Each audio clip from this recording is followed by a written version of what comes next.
नमस्कार दोस्तों, आप सभी का स्वागत करता हूं। आज इस श्रृंखला में आप सुनेंगे दीमापुर के बारे में। भारत के नॉर्थ ईस्ट की खूबसूरती को अगर लिखने या पढ़ने जाएं तो पूरे भारत के दौरे से भी ज्यादा समय लगेगा। लेकिन आज आपको एक ऐसे शहर की सैर कराने वाले हैं जिसे देखने के बाद आप मिनी इंडिया के दर्शन कर सकते हैं।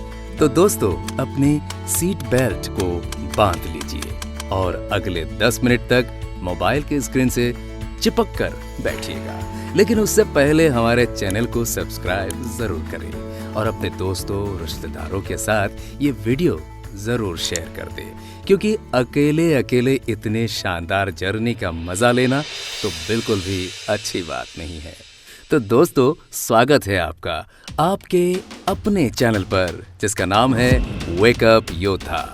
आज लेकर आए हैं नागालैंड के सबसे बड़े शहर दीमापुर की कहानी आपके साथ साझा करने के लिए। तो वीडियो के एंड तक हमारे साथ बने रहे। दोस्तों, भारत के नॉर्थ ईस्ट को अगर धरती का स्वर्ग कहा जाए तो ये कोई बड़ी बात नहीं है, क्योंकि ये भारत का वो कोना है जो प्रकृति की गोद में फल फूल रहा है और जिसे प्रकृति का वरदान मिला हुआ है।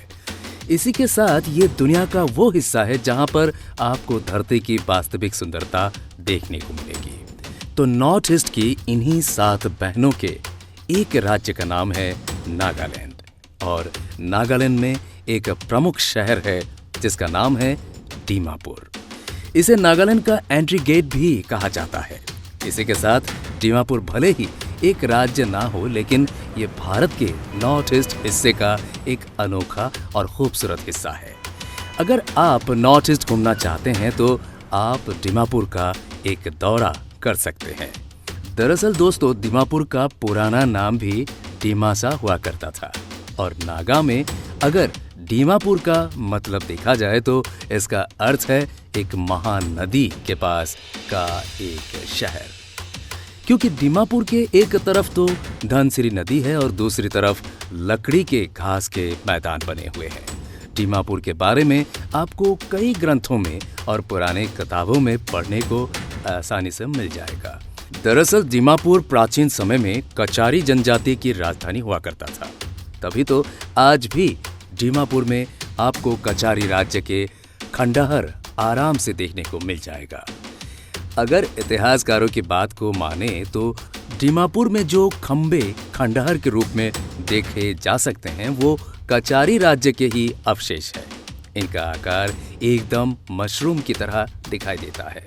नागा इतिहास में ये बात दर्ज है कि 13वीं शताब्दी में जब भारत के उत्तरी पूर्वी हिस्से के असम राज्य पर आहोम राजाओं ने आक्रमण किया था, तब इस राज्य को तहस नहस कर दिया था, और उसी में कचारी राज्य के ये खंडहर भी तहस नहस हो गए थे। इसी के साथ ये भी सुनने में आता है कि नागालैंड के दीमापुर राज्य का इतिहास महाभारत के काल से भी जुड़ा हुआ है।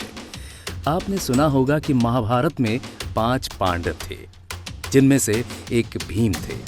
तो जब दुर्योधन और शकुनी मामा ने पांडवों के महल को षड्यंत्र की आड़ में जलाकर राख कर दिया था, तब पांडव गुप्त तरीके से महल से गायब हो गए थे। तब वो एक वन में गए थे। यही वो वन था।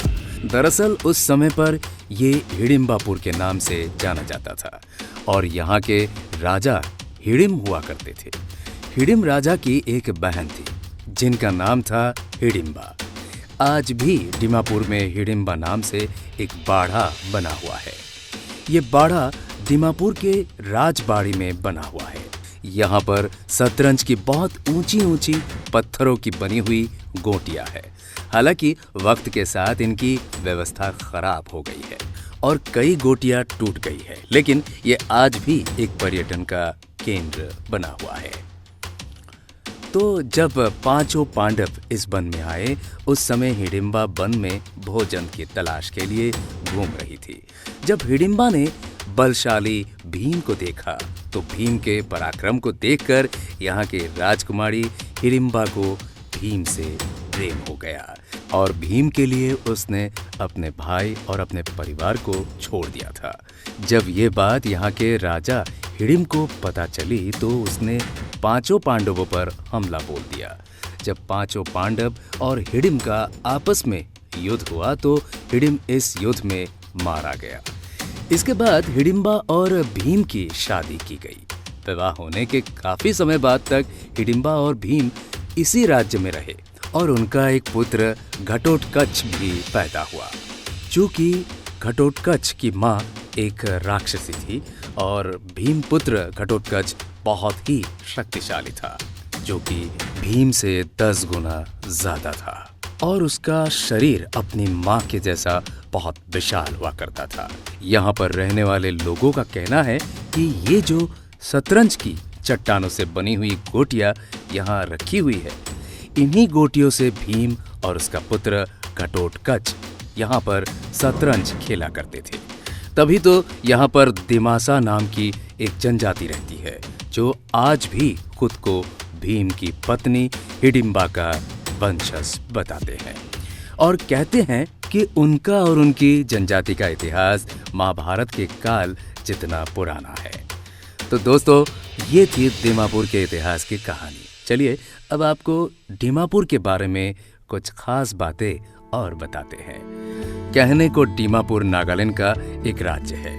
वहाँ की राजधानी नहीं है, लेकिन यहाँ पर 4,15,000 से ज्यादा लोग निवास करते हैं और इसी के चलते ये नागालैंड का सबसे ज्यादा आबादी वाला शहर है। इसी के साथ दीमापुर आर्थिक दृष्टि से भी नागालैंड की अर्थव्यवस्था में 9% का योगदान देता है। दीमापुर के बारे में ये बात कहना गलत नहीं होगा कि भारत की सर्वधर्म समभाव की कहावत को दीमापुर पूरा करता है, क्योंकि यहाँ पर करीब 41% लोग ईसाई धर्म को मानने वाले हैं, तो इतने ही लोग हिंदू धर्म को मानने वाले भी हैं। इसी के चलते यहाँ पर लगभग 9% लोग इस्लाम धर्म को मानते हैं और 2% लोग जैन धर्म का पालन करते हैं। इसी के साथ यहाँ पर बौद्ध धर्म और सिख धर्म को मानने वाले लोग भी मिलेंगे। यहाँ के लोग आम बोलचाल में भाषा में अंग्रेजी का इस्तेमाल करते हैं और यही यहाँ की राज्य भाषा भी है, लेकिन कथित तौर पर यहाँ पर सबसे ज्यादा नागा भाषा का इस्तेमाल किया जाता है, क्योंकि यहाँ की लगभग 50% आबादी नागा जनजाति से संबंध रखती है। इसी के साथ दीमापुर में आपको नागालैंड का airport, railway station, bus station भी यहीं मिलेगा। इसी के साथ नागालैंड के इस राज्य का खाना भी आपको हैरान करने वाला होगा। यहाँ के एक मंडी में एक अजीब गरीब बाजार लगता है। सड़क की एक तरफ तो यहाँ पर शाकाहारी फल सब्जियां बेची जाती है, वहीं दूसरी तरफ हर तरफ के कीड़े मकोड़े और मांसाहार बेचा जाता है, क्योंकि 90% से ज्यादा लोग यहाँ पर मांसाहारी है। आपको यकीन नहीं होगा कि यहाँ पर तोल के हिसाब से छोटे छोटे कीड़े मकोड़े बिकते हैं। इसी के साथ आपको मेंढक, मछलियाँ, केकड़े, चूहे, बिल्ली, खरगोश, सांप और यहाँ तक कि कुत्ते तक यहाँ पर खाने के लिए और पकाने के लिए बेचे जाते हैं। यहाँ एक ऐसा बाजार है जहाँ पर आपको इंसानों का मांस भी बिकता हुआ दिखाई दे जाएगा।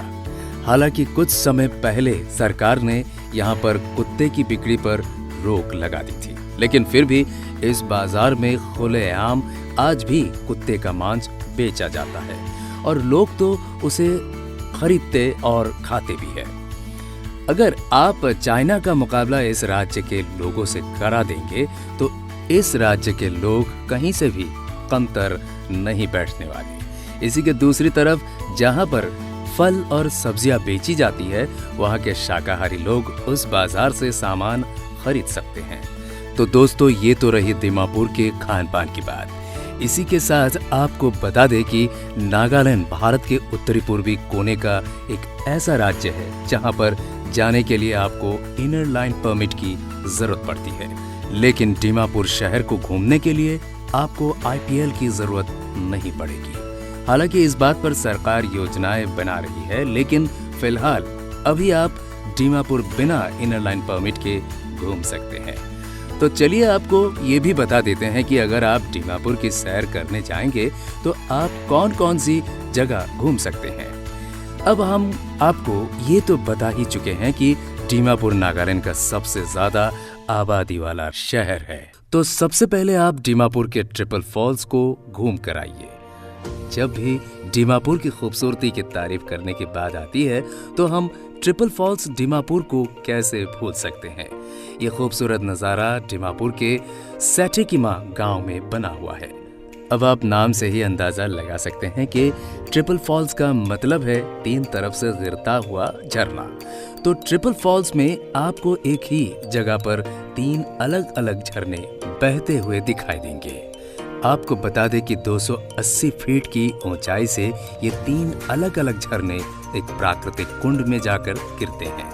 नागालैंड के पर्यटक विभाग ने इस जगह की देखरेख का जिम्मा अपने कंधों पर उठाया हुआ है। इसी के साथ ट्रिपल फॉल्स टूरिस्ट प्लेस के साथ साथ एक ट्रैकिंग पॉइंट भी है। अगर आप एडवेंचर करने के शौकीन हैं तो भी आप इस जगह का लुत्फ उठा सकते हैं। वास्तव में दोस्तों 3 जलधाराएं एक साथ बहती हुई बेहद ही खूबसूरत नजारा दिखाती है। Zoological park. अगर आप दीमापुर की सैर करने के लिए अपने बच्चों के साथ आए हैं तो आपको दीमापुर के बस्ती से 6 किलोमीटर दूर बने हुए जूलॉजिकल पार्क को देखना जरूर चाहिए। नागालैंड में पाए जाने वाले एक से बढ़कर एक सुंदर पक्षी और जानवर आपको इस पार्क में मिल जाएंगे। आप एक ऑटो की मदद से भी इस पार्क तक आसानी से पहुंच सकते हैं। ये जियोलॉजिकल पार्क 176 हेक्टेयर की जमीन पर बना हुआ है और इसको बनाने का उद्देश्य नागालैंड की बेशकीमती वनस्पतियों को सुरक्षित रखना था। इस पार्क को 2008 में पर्यटकों के लिए घूमने के लिए शुरू किया गया था और इस पार्क का मुख्य उद्देश्य नागालैंड की अनोखी वनस्पतियों और यहाँ के जानवरों और पक्षियों की देखभाल करना और दुनिया के कोने-कोने तक इनकी जानकारी लोगों तक पहुँचाना है। इसी के साथ नागालैंड के लोगों में ये जागरूकता फैलाने का काम भी करता है। इस पार्क में जाने के लिए आपको टिकट लेनी पड़ेगी जिसका शुल्क बहुत ही मामूली है, तो आपको अपनी जेब भी ढीली करने की कोई जरूरत नहीं है। और इस जूलॉजिकल पार्क में घूमने के बाद आपके बच्चों को नागालैंड की एक अनोखी छाप देखने को मिल जाएगी। रंग पहाड़ रिजर्व फॉरेस्ट दीमापुर।